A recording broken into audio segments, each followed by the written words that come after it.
All right, welcome back. This is another episode of Tenn Talk we have for you today. My name is Harrison. My name is Luke. And I'm Lynn Youngs. All right, let's get to it.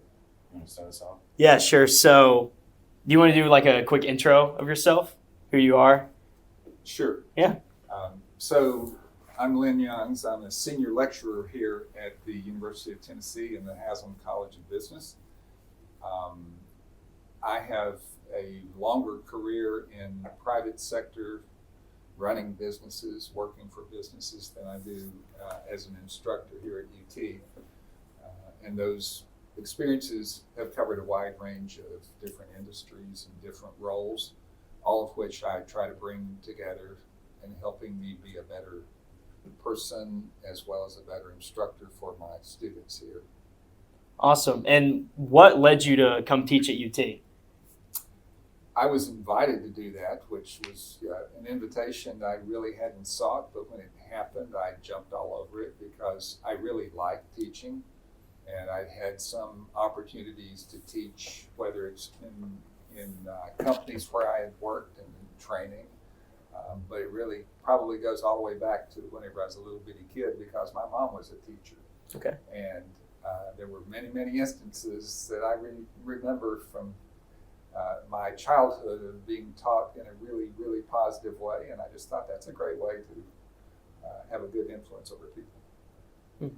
You mind talking a little bit about the classes you do here at the university? Right now, I have responsibility over a year's time. I teach 4 different courses at UT, and those in no particular order.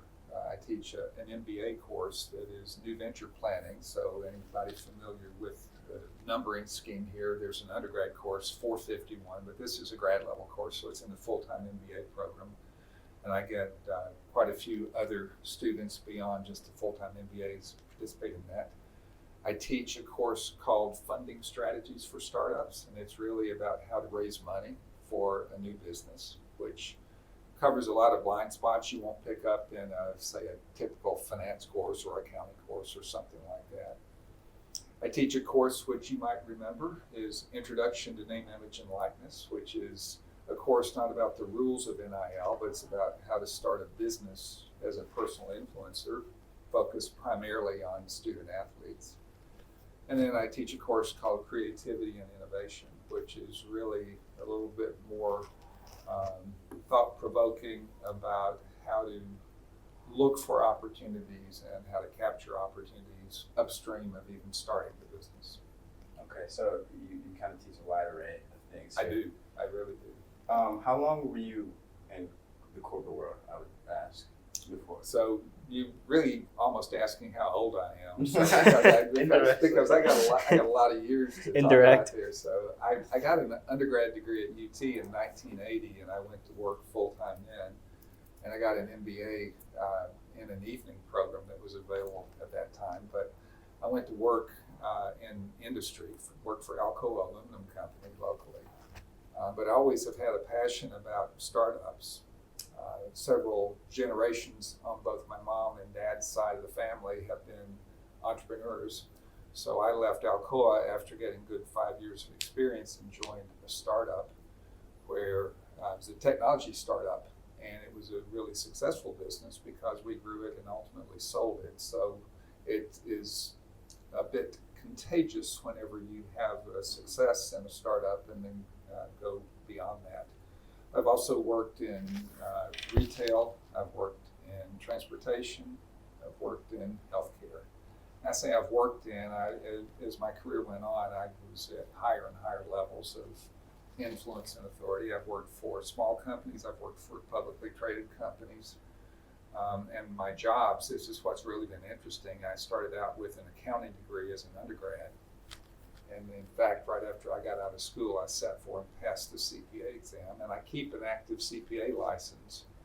CPA stands for Certified Public Accountant. Mm-hmm. I've had an active CPA license since 1985, and I've never worked a single day in public accounting because I don't want to be an accountant. Yeah, I remember you saying that. But I want to know that stuff, you know? Because, yeah. And I like very much people-facing businesses. So across those multiple industries, I've had roles that have ranged from being a product accountant, which was cost accounting, was my first gig at Alcoa, on up through I've been the chief operating officer of a public reporting company.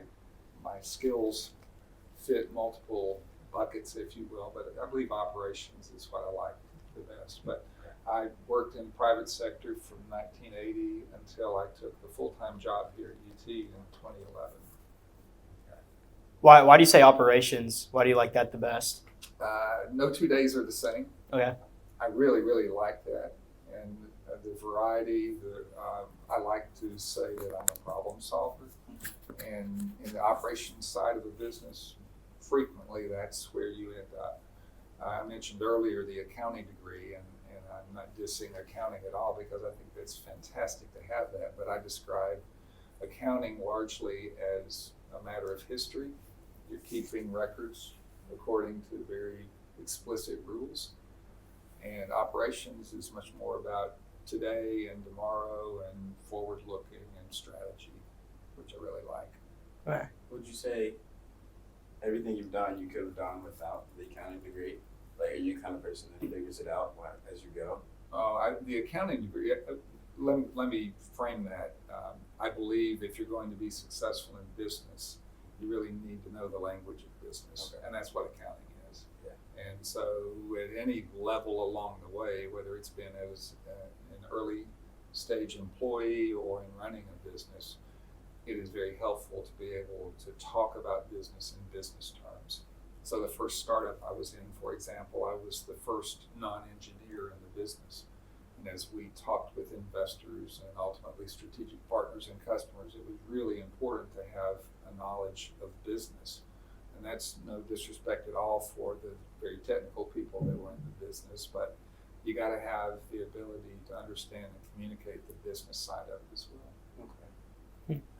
Going or pivoting back to teaching at UT in general, what do you think have been some of the biggest highlights of your teaching career at UT, or the most exciting things to see? Well, I have definitely enjoyed helping students start businesses. Mm-hmm. And in entrepreneurship, there are lots and lots of ways to look at that. And one of the things that I really believe is important, and you may have heard me say this in class, is that in entrepreneurship, a lot of the focus goes on the founder, the creator, the inventor. But I believe that you equally well are an entrepreneur if you can help those people with the great ideas find success. Mm. So I believe what I call, and I always get some people that wince or laugh when I say this, you need a good executioner too. And people go, ooh.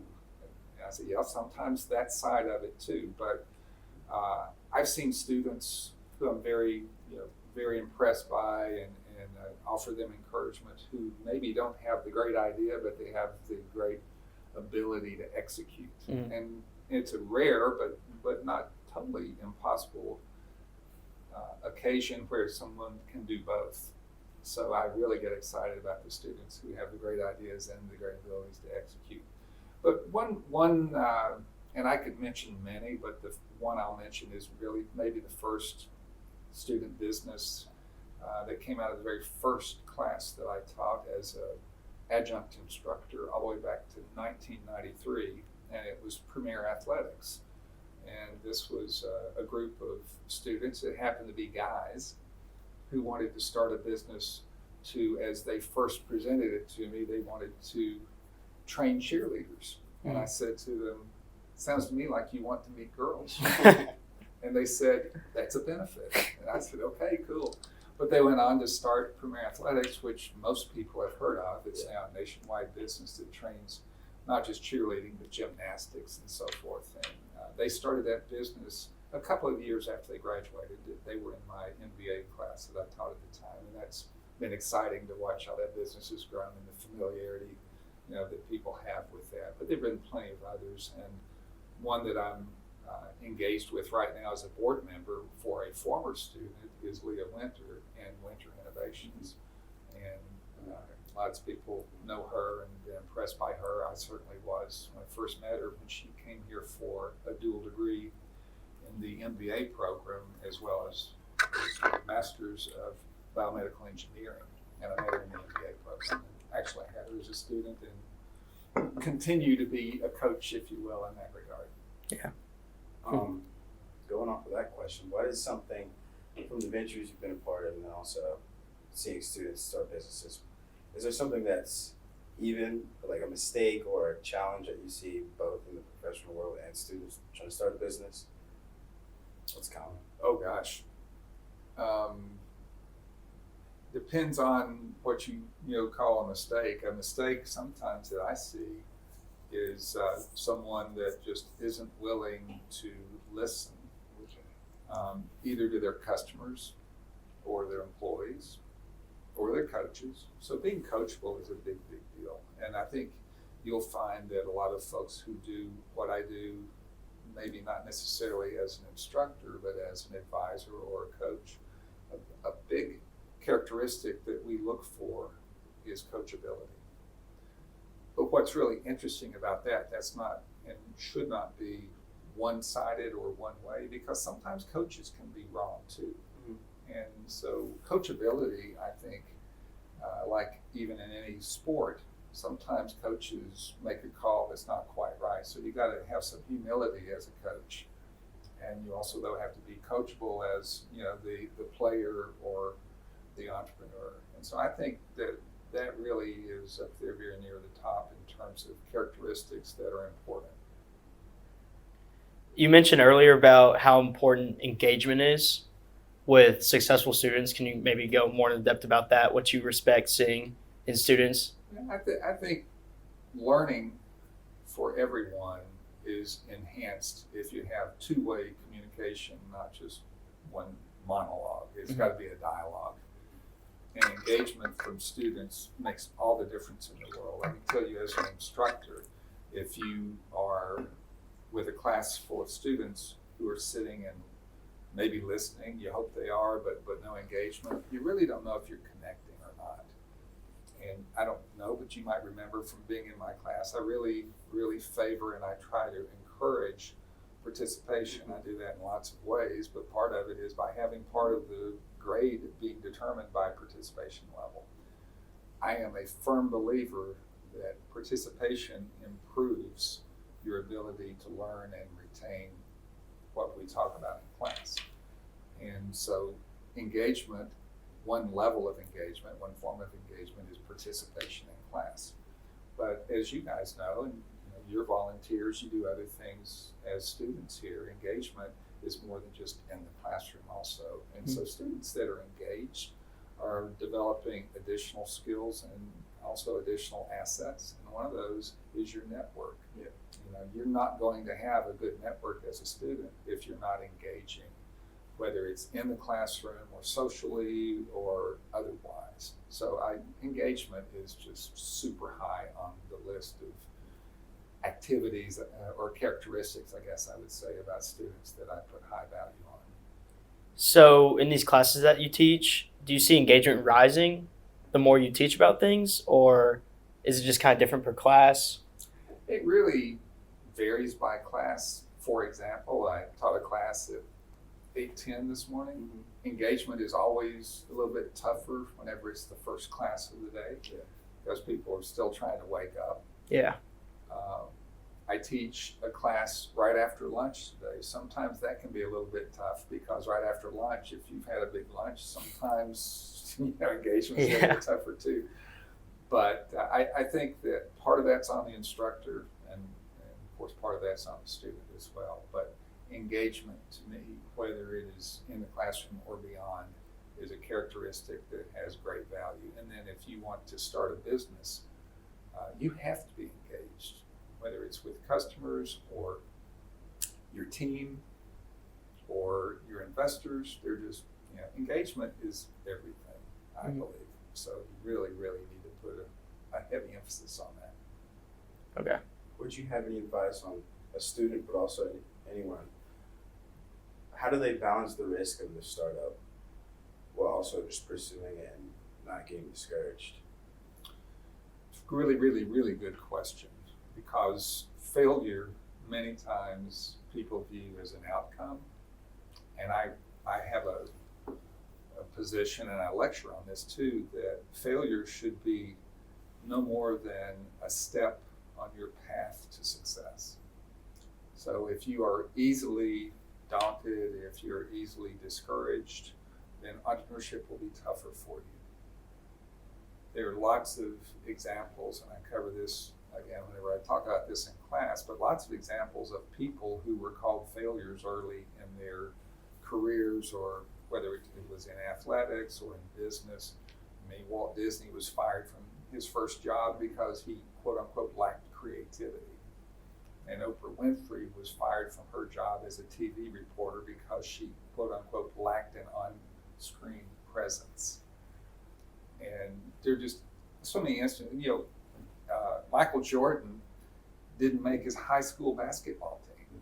So there are so many ways that folks who don't take failure well really probably are going to have a tough time in entrepreneurship. But at the same time, I believe there's a balance. And while there are plenty of cases of people who broke through and despite the failures succeeded, there's also a lot of value in pivoting. And we talk about that in our classes, the importance of, like, you want a minimum viable product, but sometimes you got to pivot to get there. And this is what I think is really, really tough about entrepreneurship, and where failure comes into play with, okay, I need to acknowledge that this is not working. I need to do something different. And sometimes that means throwing everything away. But how do you know when that is? And that is really such a judgment call and dependent upon circumstances. So, you've got to have thick skin. Entrepreneurship is not an easy business usually. Yeah. And if you're easily dissuaded by things not going right, you need to look at ways to get over that. So when students transition from college to maybe corporate or entrepreneurship, what do you think are the biggest adjustments that they need to make or that they need to be ready for?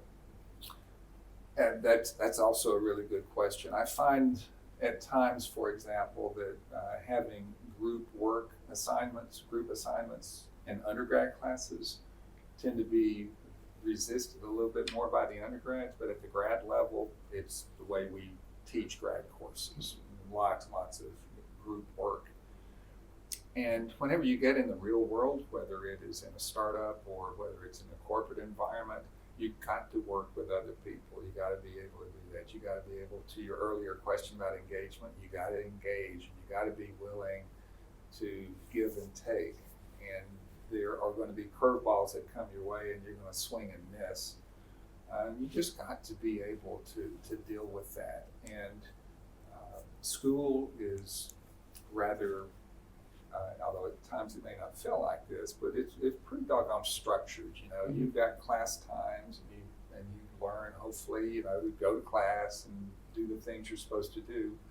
And in the work world, there will be, for some jobs, it'll be very clear, be here on time, and this is the job, and so forth. But you're going to get into areas also where it's just not nearly as structured.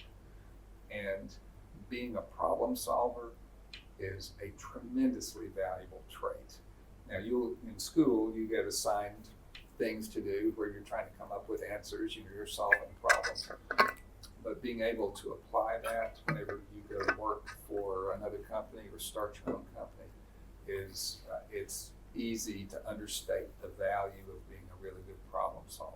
And we talk as instructors also about really trying to make sure that students have critical thinking skills. And it really is true, is that sometimes there's a formula, a lot of times there's not. And you really got to be able to think your way through and solve the problem. So that would be, I guess, the way I'd characterize the things that will be different whenever you get out of school, but it really is an applied version of hopefully what you did learn in school. Yeah. Okay. Question we have, there's a lot changing in business. We wanted to ask if there's something from when you started out till now in the business that has held through or hasn't changed that you know? Well, I've got a long time that I can think about to cover that. Add your ages together and then cover double that. It's not been that long. Something that has never changed is your ability to value and be a good communicator, and that has held true, and that a lot of folks, I think, with as technology advances, you can use a lot of technology tools to facilitate that communication, but you can also hide behind some of those tools. I think being able to be knowledgeable about what you're saying, how to say it, never underestimate the importance of being able to have your voice versus your keyboard as being part of who you are. That to me has been a lasting issue. Now, look at the flip side of that. What is important now that maybe wasn't so much so in the past, and I could give you a long list of things relative to technology that would answer that. And I have students ask me today, which is a really common question, I've talked about this, is that expressing some degree of fear that maybe AI is going to take their job. And I think that's, I use AI, I encourage the use of AI in my classes. I say, use it, but give attribution, acknowledge how you're using it. But when a student asks me, is AI going to take my job? I tell them, somebody that knows how to use it is going to take your job. So I believe that being able to stay abreast of latest developments in technology, be careful not to go out on a limb on something that maybe is a little bit more hype than reality. But I read just earlier this week where someone was comparing the AI trend right now to when the internet was first developed, because it was a major change in the way businesses operated. And I agree with what I read. I think that is in fact the case, and those are skills that you need to develop while you're in school, where you've got help to develop those skills. But if you think about it too, that's changing so much and so fast that you need to be a lifelong student to stay on top of the skills that you really need to continue to develop as you go forward. That's a great soundbite. Be a lifelong student. Yeah, that's a good way to put it. With AI changing a lot about the courses you teach, I kind of want to go off that and ask what it looks like planning and organizing these courses before you actually execute on them. Well, I don't know if this will surprise you or not, but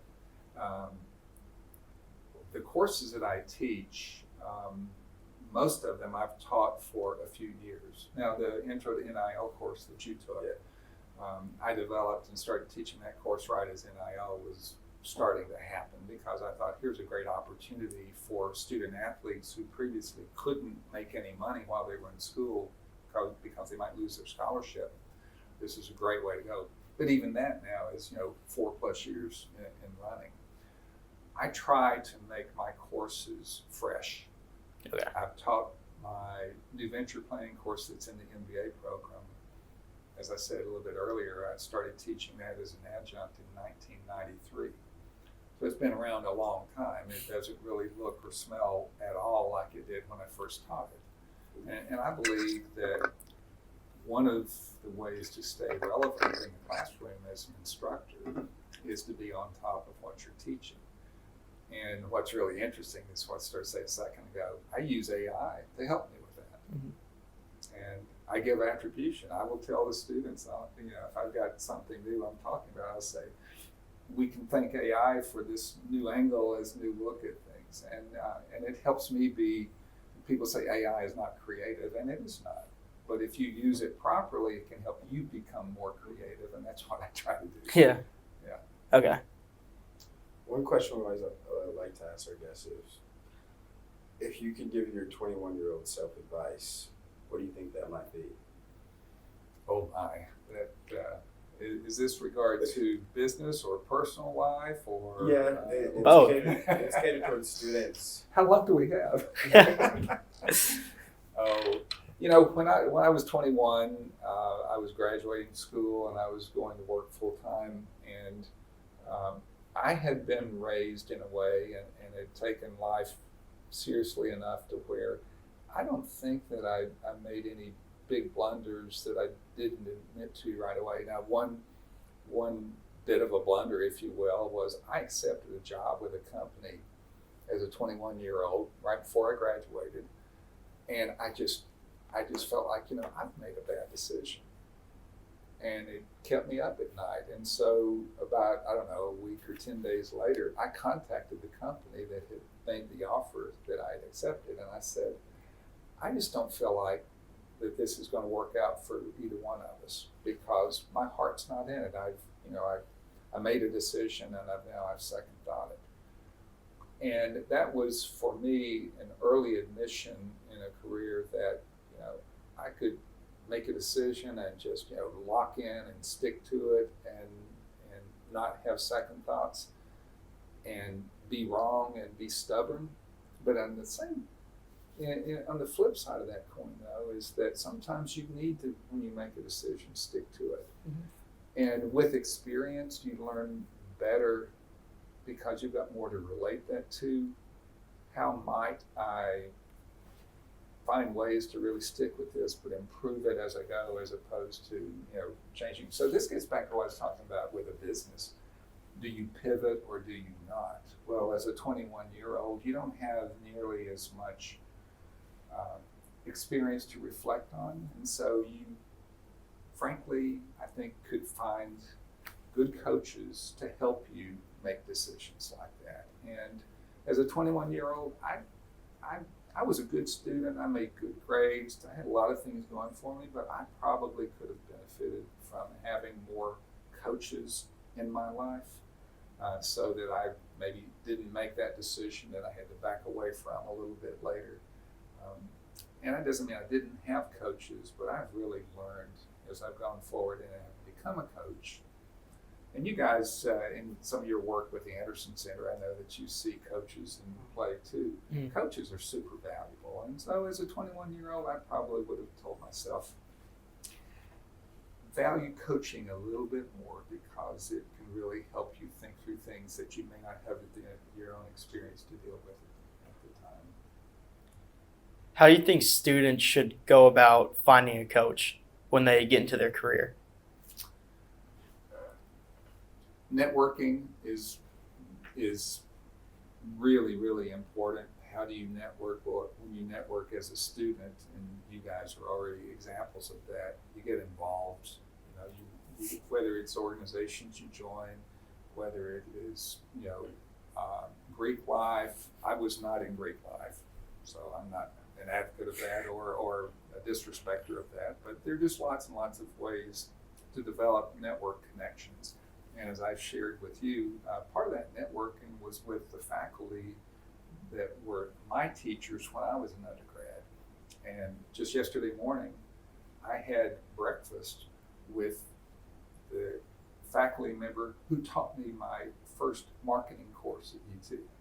Yes, they're still alive and doing well. We weren't thinking that. And last June, the month in which I have a birthday, I happened to share that same birthday with my accounting professor from undergrad, who was celebrating his 85th birthday. We weren't born the same year, but we have the same day of the month birthday. What do you guys talk about? Just like catching up, or what's been going on? But you know what? This instructor, and he's well known, and he's loved by everybody. He and I actually played tennis when I was an undergrad. There used to be tennis courts out here beside the building that preceded this Haslam building. And he kicked my butt. And he still gives trash talk to me about beating my butt on the tennis court. Oh, that's funny. And just that level of engagement, he embodies the kind of instructor that I really sought to be whenever I started doing this. And so I really try to engage with students. And the question was, how do you build those connections? It's getting involved, and it's with individual instructors, it's with fellow students. If you have an opportunity to do an internship, which I did, and that really influenced me a lot, they're just you have opportunities while being in college to do those things that later on you don't want to be the person that says, man, I wish I had done that. And again, you guys are examples of showing levels of engagement that are very valuable, and I would encourage everybody to do that. That's good. One more question I wanted to ask. First part is, I assume you're enjoying where you are now, and do you feel like you are at a point in your life where if you had any regrets, you feel like they're small enough where you're content? Oh wow! Well, there's a saying: "Don't live your life with regrets." And I really, if I ever find myself thinking, "Man, I wish I had done that," then at my stage in life, sometimes there are things that I can't now do that if I didn't do it earlier. But I still try to challenge myself. With my son, we went. It was 10 years ago this summer and climbed Mount Kilimanjaro. And after, That's awesome. Yeah, which that was a challenge. And I have a personal goal. I've shared this with my students this semester. Is I want to. I've always been big in water sports, but after having a full shoulder replacement and getting older, I can't slalom ski like I used to. But you know what? The spills aren't nearly as tough whenever you're surfing. So I've got a wake surf button now, and my goal is to do a 360 on the surfboard behind the boat this summer before the summer's over. So it's spring now. I don't look backwards with regrets. I look forward and think, what can I do that would be a challenge, and then be realistic about the challenge. Because after we climbed Kilimanjaro, my son asked me, he said, "Where do we go next? You want to go to do?" And he named the tallest mountain in South Base America. camp.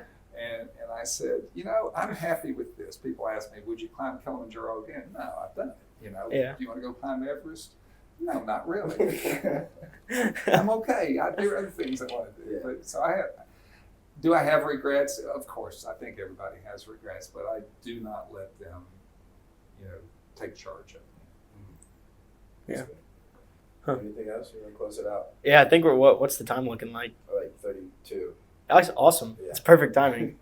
Well, thanks for coming on the episode, and we loved hearing from you. We really appreciate you taking the time to come on. So tell us, how do we see this later and listen to this? It'll be on YouTube and Spotify, and we'll be uploading on Apple Music Podcasts in a couple weeks. Okay. Yeah. Trying to help you promote your business. Yeah, here. shameless plug. Episodes come out every Wednesday at 1 p.m. Yeah, perfect. Yep. Perfect. Thanks, guys. Yeah.